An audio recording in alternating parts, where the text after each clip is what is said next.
We have journalists from around the world who are watching by live streaming video, and we have more than 100 people watching us live in Mexico. In just a few seconds, the leaders of Daimler and Renault-Nissan will announce the day's big news.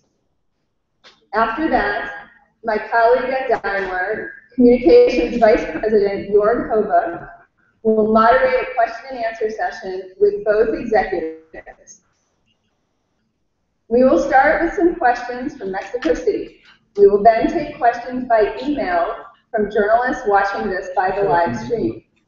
As a reminder, please ask all of your questions in English and use this special opportunity with our highest ranking executive to ask your most strategic big picture questions. Thank you, and now let's hear from Peter Zecha, followed by Carlos Ghosn. Ladies and gentlemen, I wish all of you in Mexico good morning, in Europe good afternoon, in Japan good evening. If anyone needed more evidence that the partnership between Daimler and Renault-Nissan is truly global, then this virtual press conference is the final proof. Wherever you may be, we are happy that you're attending, because we've got some important news for you. As many of you know, our companies can now look back on several years of increasing cooperation. Back in 2010, we began with just a handful of projects. Then we intensified our partnership step by step in areas of mutual benefit. Today, we have a wide range of successful joint projects. For example, we collaborate on engines and transmissions. We started the cross-supply of light-duty trucks and vans, and we join forces in the field of fuel cell technology. Right now, one of our most complex tasks so far is on the final lap, the development of a new smart and twingo vehicle. In just a few weeks, we'll celebrate the Smart World premiere. You can hardly wait. Today, we're holding this web conference to announce our biggest project yet. It takes our partnership to the next level. Daimler and Nissan will cooperate on premium compact cars. Together, we will develop a new generation of compact models for both Mercedes-Benz and Infiniti. And we will produce these cars in a common plant in Aguascalientes in central Mexico. Let me give you some numbers to describe the scale of this undertaking. Together, we will invest about 1 billion euros in the new plant. In total, we create nearly 5,700 jobs. When fully ramped up, the new plant will have an annual capacity of 300,000 vehicles.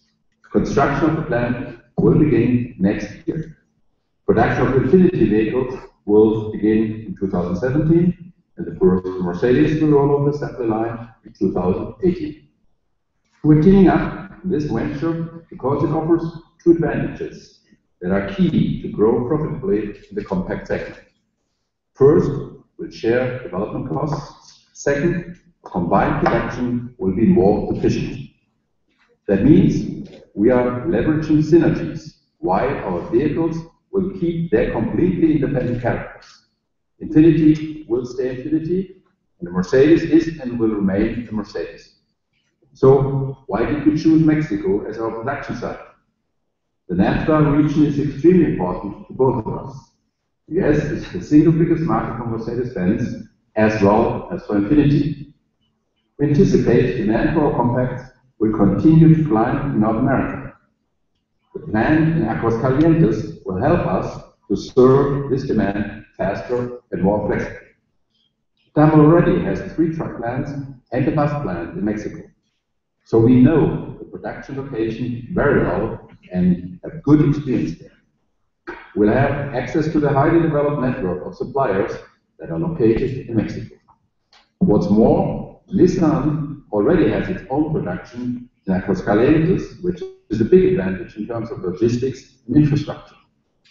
Finally, in addition to belonging to NAFTA, Mexico is also part of the EU Mexico and Mercosur free trade areas.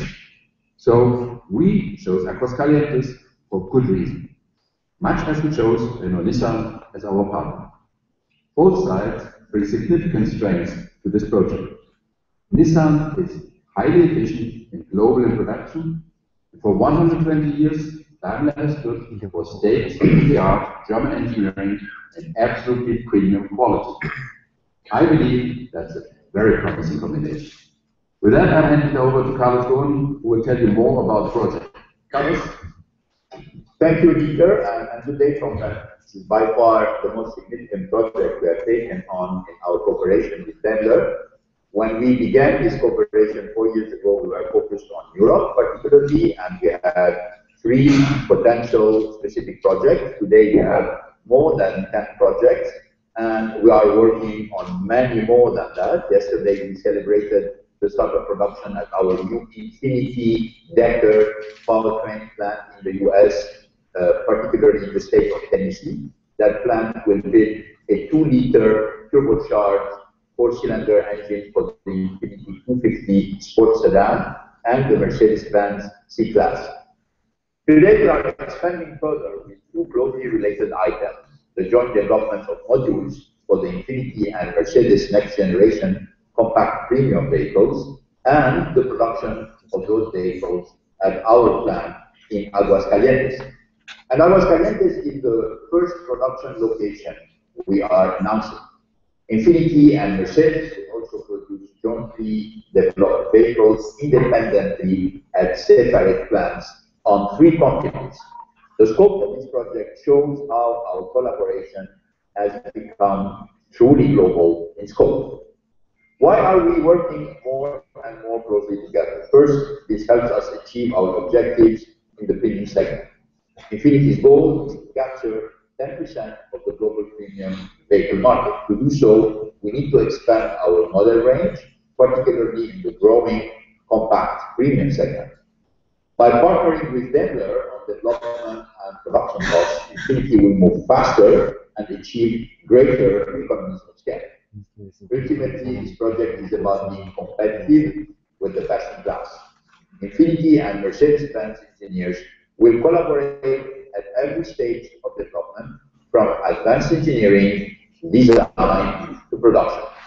That will ensure these vehicles are distinctive in design, features, and specifications. Ultimately, the efficiency we generate in our development and production will translate into higher value cars for our respective customers. Today, both Dieter and I are even more optimistic about the future of our cooperation. We share a common mindset that everything is on the table. We have encouraged our teams to look at every idea and proposal to see how they can make it work to benefit both companies. Most importantly, our teams have developed respect for each other and have embraced a productive spirit of cooperation. By bringing their ample skills to the table, both teams have benefited and learned from one another. I'd like to conclude with a few words about our operations in Mexico. In 1966, Mexico became the first country to manufacture Nissan cars outside of Japan when it inaugurated the Cuernavaca plant. Nissan launched the Aguascalientes plant in 1992 with significant expansions just in the many years following it, and particularly the past year. In November, Nissan opened the first phase of a $2 billion manufacturing complex in Aguascalientes. Aguascalientes is one of our best, most efficient plants with a highly skilled and productive workforce that has a long track record of top-level performance. From Cuernavaca to Aguascalientes, Nissan's Mexican industrial footprint now consists of 3 assembly plants with a capacity of more than 850,000 vehicles annually when fully ramped up. And the news today adds an additional 300,000 units of annual production capacity at full ramp-up. That means we will have an annual production capacity of more than 1.1 million vehicles in Mexico by 2020. And we know our workforce is capable of producing top-quality vehicles in every segment of the market. Our decision to select this site reflects that confidence. With that, let's open it up to questions, starting, if I understand, with the journalists in Mexico City, and then taking questions virtually as they come.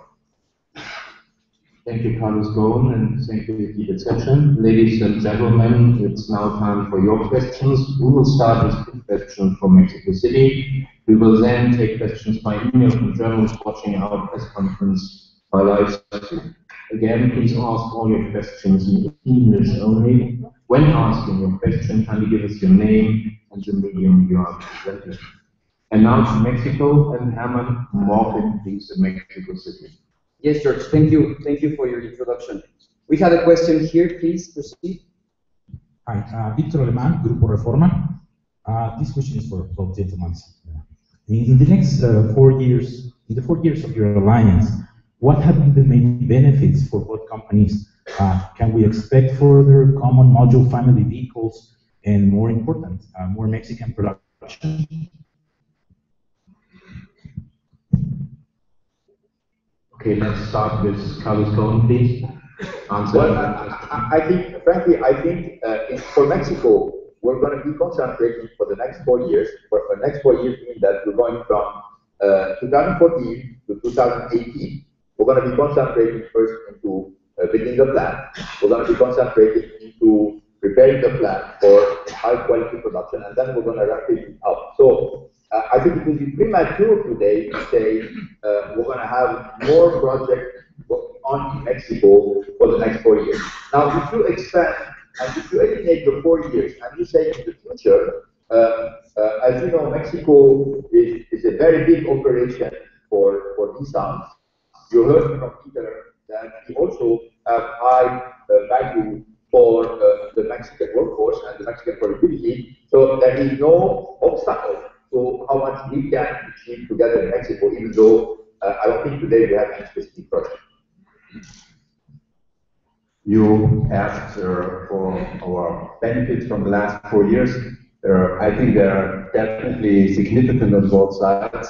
When I talk about Mercedes and Daimler, we clearly see the benefits of small displacement fossil engines. We see the benefit of the cooperation with diesel engines and larger engines, as it was mentioned before, coming from Mercedes and going to infinity. We have good success with Citan in the marketplace. We are very excited about the launch of the new smart generation in a few weeks from now, which is, as we mentioned as well, the coming project together with the Twingo. So there are many areas where already today are benefiting from the cooperation, and what we are announcing today certainly is another big step going forward. And I would totally agree with Carlos announcing this big 300,000 capacity plant today. I think it's premature to discuss the next extension afterwards. Next question from Mexico City, please. Hi, I'm Oscar Sanabria from Auto Explorer. My question will be regarding technology and the future of mobility, due to the fact that a lot of activity has been showing up here in Mexico with Nissan and electric vehicles. And is there any plan or projections that Mexico will eventually turn in this plant or all the activities together an important technology developer for North America or other countries in the continent, in America? Thank you. We start with Peter and then Carlos.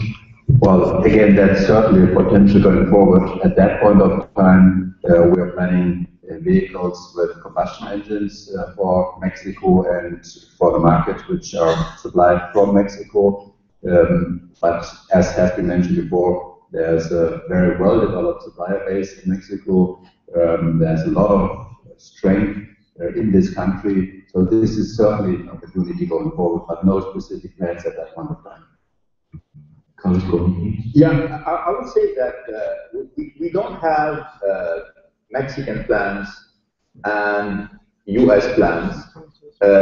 We don't have a Mexican technical center and the US technical center. In fact, we have North American plans and we have North American technical center. some of it based in Mexico and some of it based in the United States, which means that our Mexican plants today work as much, if not more, for the US market than they work for Mexico. And the technical center we have also in Mexico is collaborating very intimately with the technical center we have in the United States. And frankly, there is no distinction between both of them. It's one team in two different countries. So to answer your question, yes, we're going to have a lot of technological development. Yes, we're going to have a lot of products coming.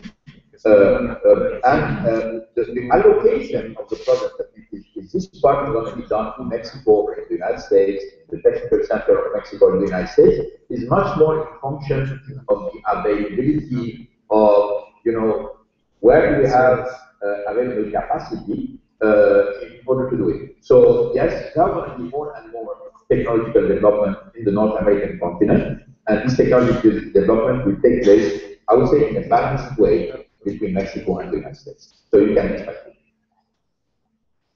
So the next question I take from the internet, it's a question from Jennifer Bayern, ARD German Television, to Dieter Zetsche. Mr. Zetsche, how will this new project affect your manufacturing base in Stuttgart?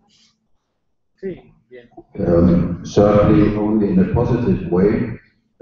With this plant in North America, we'll have better access to the growing demand in North America, and therefore we'll be able to sell more vehicles.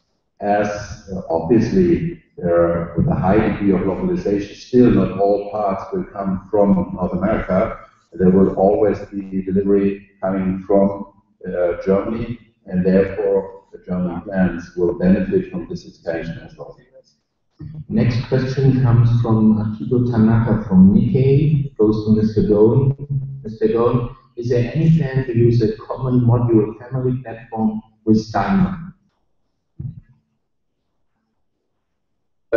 Well, we are being saying yes. We will be working together. So we are sharing a lot of modules, and we are sharing a lot of technology. But at the same time, I think, as Dieter mentioned, we are going to come to start with completely different identities and different tastes corresponding to very different consumers. We mentioned many times that one of the reasons for which our collaboration with Daimler is so strong is because in all our analysis, everything we're doing, the cross-shopping between Daimler and any one of the brands of the lines is very, very small. Which means that in a certain way, the fact that we have very distinct customer base, that we have completely differentiated products, is making yes, there is a lot of development in terms of technology, and there is a lot of things developed in common, particularly things which are not visible in a certain way to the customer.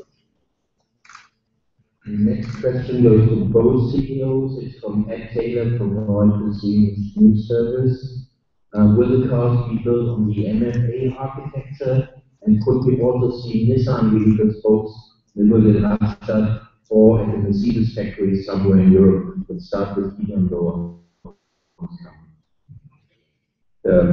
As you know, and as has been shown in the little video clip in the beginning, there's already one Infinity vehicle which is starting from the current MFA architecture. Of course, when we talk about the next generation, we will use as much as makes sense from the current architecture to develop the new architecture. In this sense, there is some MFA foundation, but this is a co-development. We're going for a new generation and we're developing that together, and therefore it's not really, doesn't mean a lot whether we call that next MFA or whatever. It's our mutual development to come up with a new fantastic compact car architecture which serves to offer great vehicles for Infinity and for Mercedes. Yeah, well, maybe first I obviously agree completely with what Dieter said. You asked also questions about the potential of having Infinity cars or Nissan cars in other plants we never envision it, not because it's a taboo subject, it's just because there is no need. As we mentioned many times, either every time there is a need from one company, we analyze it very clearly, and if we can bring a solution which is a win-win for both companies, we then decide to move on. But so far, this perspective did not present itself, neither from Nissan nor from other partners in this partnership. Next question is from Doran Levin from Fortune.com. Who will manage the factory in Aguascalientes? We agreed with Peter. Obviously, we're going to have a board of directors, and what we agreed is the CEO of this company, which is basically going to be the plant manager, is going to be from Nissan. But he will be surrounded with the CFO and the CTO. CTO is the Chief Quality Officer, and the CFO is the Chief Financial Officer nominated by DAIMLER. This is the initial scheme, but then we can move the scheme. That means it is totally possible that after 2 years, while the CEO will become from DAIMLER and the other job can be nominated by Nissan. And we started with the CEO from Nissan, because as you know, Aguascalientes today is a big production center of Nissan, and we thought that it would be much better for building the plant and wrapping up the plant to start with somebody who knows very well the area and is familiar with the complex of Nissan in Aguascalientes. Ultimately, it shouldn't mean a lot who comes from whom, but we just want to have the best people operating this land, and that's what we will be striving for. Next question is from Annika Dra from German press agency. Which models will Daimler produce in Mexico? Well, obviously, we're talking about the next generation compact cars, and I think it's too early. Also, talking, of course, we will see the markets in 2018, too early to talk about the specifics of these future models. Okay, I would like to go over again to Mexico City to Herman. Yes, yes, we have additional questions here. So we will start with a question here with the gentleman there. Okay?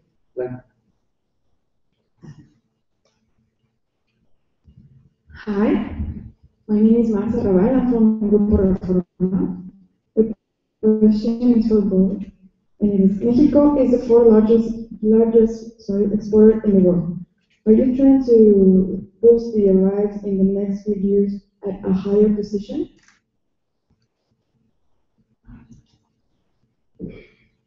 Really increasing, I guess. Yeah. So who do you want to answer that? Carlos, I would prefer you to start. Okay, I will start with no problem. Let me tell you, we are very bullish on Mexico. We are very bullish on Mexico. Not only we are very bullish on Mexico because of the present performance in Mexico, and obviously Nissan has a lot of reasons to be bullish on Mexico. We are the #1 car brand in Mexico. 6 out of the 10 most sold cars in Mexico are from Nissan. We have some of our best plants today based in Mexico. So there are a lot of things which we're obviously by far the leader on the market with 25% market share, etc. So we are very bullish on Mexico, not only because of the present performance, but because also when we take a look, we see what are the prospects of Mexico. We take even outside analysts and outside consultants. I just want to nominate a recent study made by a Boston Consulting Group saying, trying to project competitiveness of the different countries for the next 10 years. Well, it's interesting that the 2 countries coming at the top level are Mexico and the United States. So all of this is making us really wanting Mexico to play even a bigger role, not only as a market, but also as a base for export. Base for export, no, to the United States and Canada, but also base of export south to the rest of Central and South America. So without any doubt, we are very bullish on Mexico, and we want to see, we are not only exporting from Mexico, but again, I want to repeat that we have the intention to remain the #1 brand in Mexico, but it would be fair to say that we will be doing for Nissan. This is one example that we share with DAIMLER in order to use the competitiveness of Mexico to the benefit of our brands. So, as I mentioned before, that with the plant in NAFTA, we will have better access to the US markets and accomplish higher sales there. This, of course, applies even more so for Mexico, where we definitely will improve our market position through the local production. But at the same time, just as Carlos said, for Nissan, we will use this location for exports as well. And there again, the Mexican situation with special trade agreements, including between Mexico and Europe, is very beneficial, which allows us at a preferential situation to export vehicles to Europe, but to other places as well that you have. So we try another question from Mexico City, please. Yes, you are, please. Buenos días. Miguel Ángel Silva de la revista Automotores. Señor Gon, señor Dieter, este proyecto this project estimates a new investment about the supplier bases at Daimler and NISSAN. And what is reason about Daimler no invest in exclusivity in particular plants? Please. Start with Peter. Well, as far as the suppliers are concerned, it's clear when we are establishing a capacity for 300,000 vehicles in Mexico and we're shooting for very high local content, obviously there's lots of benefit for the Mexican supplier base, and we will see significant investment and employment in Mexican supply companies in consequence of our decision today. To your second part of the question, as you mentioned before, working together means sharing development costs, means creating opportunities of scale position, where by adding volume, the suppliers can more efficiently develop parts for us. All of these are reasons why we, on the one hand, significantly benefiting both of us to jointly operate this plan, but at the same time, as it was mentioned very times as well, the result will be products which are totally different and totally consistent with the different brand identities, which are the most important assets in our groups, our brands. And therefore, there is a real win-win for the customer, for both of our companies. Carlos, something to add? No, I obviously share exactly what Peter has said. It's going to be good news for the suppliers, and we have the intention to really totally or localize as much as it makes sense in Mexico, which is going to be good news, obviously, for employment in the state. We want to totally benefit from the pro-business and competitive environment that exists in the state of Aguascalientes. And here I would like really to salute all the efforts made by Governor Lozano de la Torre to really make Aguascalientes even more attractive than it was in the past for us. So we're very confident. Next question comes from William Boston, Wall Street Journal, and the question goes to both. If the alliance is so successful, what speaks against a full-blown merger to create even greater scale and efficiency? I would prefer Carlos to start and then you. Well, I don't think that merger made company better, frankly. I think because with this logic, you would say, why Renault and Nissan, which have been working together for 15 years, in a way which is very successful, which produced so much synergies, did not merge. Well, frankly, because they feel the need to blur the identity of the brands and blur the specific culture of the company, and didn't think there was any particular advantage, and this was not, in my opinion, an obstacle to develop synergy. So we already you're saying this for Renault Nissan, which has a much bigger relationship and intimacy into the work. You can imagine that with DAIMLER, which is a completely different culture, and the company which is competing in a completely different area, I think the fact that being separate entities is absolutely not obstacle to developing together and sharing what makes sense. So I don't think there is any obligation.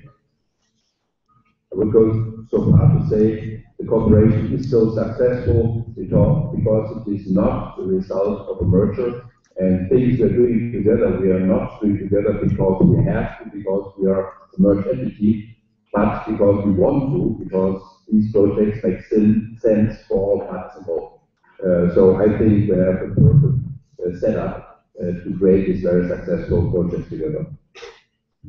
Next question is from Lindsay Chappell from Automotive News. Goes close to Carlos. Where will the engines and transmissions for these vehicles come from? Well, we think that most of them will come from the NAFTA region. So it's going to be between Mexico and the United States. We obviously, there is still a lot of work to be done here. But again, for us, we want to be as localized as possible. I can tell you that in the NAFTA localization is very good. Next question is from Harry Pretzler, Stuttgarter Zeitung here in Germany. And he asks, will the Infiniti and Mercedes cars be produced on the same production line? And how big is the capacity for the Mercedes cars? To come up with ideal volumes per line, we need 2 lines, create a volume of 200,000 units. And of course, naturally it makes sense to use the one line for Mercedes cars and the other one for Infiniti cars, but those lines will have the capability to assemble the vehicles of the other brands, and therefore there very well can be a situation in the future where it makes sense to have mixed production on either one of the 2 lines. So original early startup setup is per line the brand separated. Next question from Mrs. Chappell again goes to Carlos.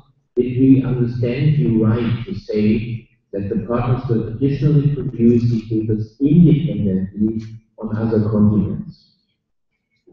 Yes. Okay, clear answer.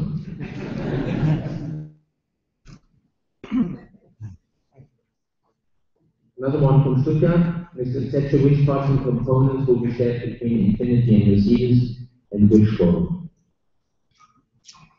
Well, specifically, we are not at the end of the development and at the end of writing the spec book, but we are well advanced. So in most cases, it is defined, but now not to give you a list of 70 components in different buckets. The general definition is that what is functional for the vehicle is shared, and what is visible to the customer is separated. That is the basic definition we are following. There's another question from Florian Chopin, L'Auto Journal de France. He asks both, why did you choose a new platform for the next compact car for Infiniti Mercedes and not the recent CHS3 of the Alliance Renault Nissan? I would prefer Carlos to start this. Well, let me answer this question because in fact we have much higher specification on the cars that we are developing together. So we do not want to be limited in terms of specification by existing platform. That's the main reason for which we're going for a specific and new platform. Agreed. Okay, then we try again. Question from Mexico City, please. Yes, we have a question here. Please proceed. Good morning, my name is Marcos Martinez from Auto del Mexico magazine. I have a question for Mr. Gold. Today we have an important announcement talking about production, but do you have plans to develop a center in Mexico, talking in terms of design or maybe engineering, and not just to see Mexico as a producer, maybe as a producer of knowledge? Thank you. Well, you know, it would be, we have already, you know, engineers in Mexico, and we have a technical center in Mexico. We don't feature it too much because in a certain way it's an expansion of our technical center, which is based in the United States.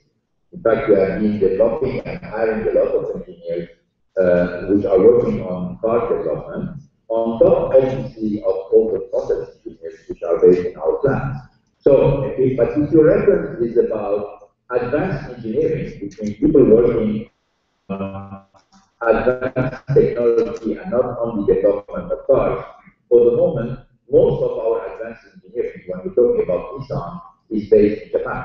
It's not because we don't want to do it somewhere else. It's a question of priority.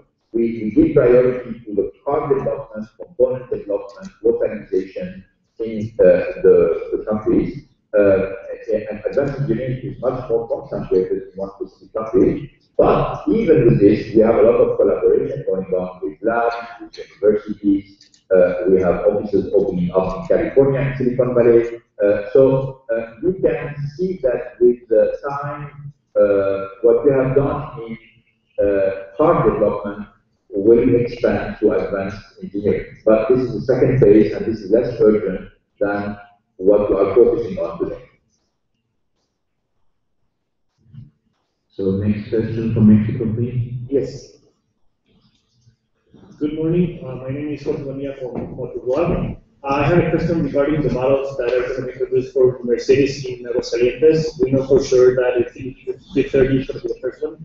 But what about Mercedes? Is it going to start with the A-Class hatchback? Are we going to have all the families, CLA class, GLA class? And also for Mr. Cohn, a few years back in Mexico City, there was an announcement made that a new vehicle for Renault was going to be produced in Aguascalientes. Is there any update about it? Thank you. So we start with Edith's turn. The next generation of compact cars from Mercedes will have more family members, if you want, than the current one. And it is not a given that all 5 members of this family will be present in the next generation as well. And obviously, there will be additional ones. So once again, I ask for your understanding that at that point of time, we do not want to announce specific vehicles that we launched in Mexico 4 years from now. Carlos? Yeah, about the production of the Renault car, yes, there have been a lot of studies about the production of Renault car in Mexico. They never came to a positive conclusion. It doesn't mean that they won't in the future, but for the moment, there is no decision in this sense. We need also to agree on the fact that today our capacities in Mexico are fully used. We are running the plants more than 6,000 hours a year, which means practically full capacity on many shifts. And we are more into the situation of adding more capacity to answer the demand on the Nissan cars than to bring other brands to Mexico. But again, this may still be something to be considered in the future. The next question is from Jack Viewer in New York Times. Goes to the section. Did you look at any other possible sites for this investment? Did you look at any sites in Canada or the US? Of course, when you want to make a responsible decision, you have to look for alternatives, and that's of course what we did here as well. First of all, discussing what is the right continent to go for. This is very much defined by the market's needs and the growth potential in North America, obviously. But then for North America, where's the location there? We tell you what location won. Obviously, we would prefer not to tell you which locations did not win, because that's a less nice piece of information. So there were good opportunities, but obviously Aguascalientes turned out to be the best one. Next question is from Paul Eisenstein, the Detroit Bureau. Goes to both gentlemen. How do you avoid having an overlap of competing products from the two then? You go first, Carlos. Well, you know, So far, as I told you, cross-shopping between Infinity and Mercedes is near zero. So frankly, I don't think we have to worry about it today. I think also our designers are not the same. The product planners are not the same. We're not addressing the same customer base. There is nothing we should worry about, at least from our side, today. It doesn't mean that we should be cautious. We have to be cautious, but there is no reason for the moment to be particularly careful. If there were considerable risks, our sales organizations on both sides would raise their hands and become concerned. None of that is happening, so I only can 100% confirm what Carlos just said. The next question from Chris Wright at Bloomberg is that what savings do you expect from the corporation compared with doing it alone? I mean, I hope you accept that I don't give you specific numbers, but we are sharing development costs. Obviously, that means basically that each side has half. Then, of course, we get benefits from volume bundling in giving contracts to our suppliers. We have the benefit of money where you need once the infrastructure, once the training of the people. So there are many areas where some central savings come together, and that's the reason why we do it together. There's nothing to be added. Peter covered everything. I think, as you said, saving in manufacturing, saving in development, saving in purchasing, we're going to move much faster by joining both. For us, it's an obvious decision. Obviously, of course, investment is shared as well. Because we have a very high capacity of both CEOs, we have a last question now from the system. It's from Akito Tanaka from Nikkei from Japan. And he asked both gentlemen, would you consider similar production cooperation outside of Mexico in any other country? Maybe Carlos starts first. Without any doubt. We said from the beginning, we always said we have no obligation to work together, but we are working together because it makes sense for both companies. So as long as we are working together a project that makes sense, share, we will do it. So would we do something like this outside Mexico? Without any it's not out of principle, it's out of need and interest. Quite frankly, on that basis, when you would have asked me 4 years ago when we started this strategic cooperation, at what stage we would be in 2014, I never would have predicted such a broad and intense scope of cooperation as we have reached today, and therefore I'm very cautious on making predictions of the future. I guess we will be surprised as well how many future projects we will find, not knowing about their specifics today. So, ladies and gentlemen, thank you very much for joining us today. Our communication teams from the Alliance and from DAIMLER are at your disposal for further questions. I wish you a very nice day. Thank you very much again, and greetings to Mexico City. Thank you so much. ¿Cómo están? ¿Listos para la segunda parte de nuestro programa? Pues tenemos muy buenas noticias, y para empezar esta segunda parte del programa contaremos con un mensaje que nos dirige el señor presidente Enrique Peña Nieto. Él no está conectado por videoconferencia, obviamente es un mensaje grabado, pero tenemos un mensaje de él para nosotros. Adelante, video, por favor.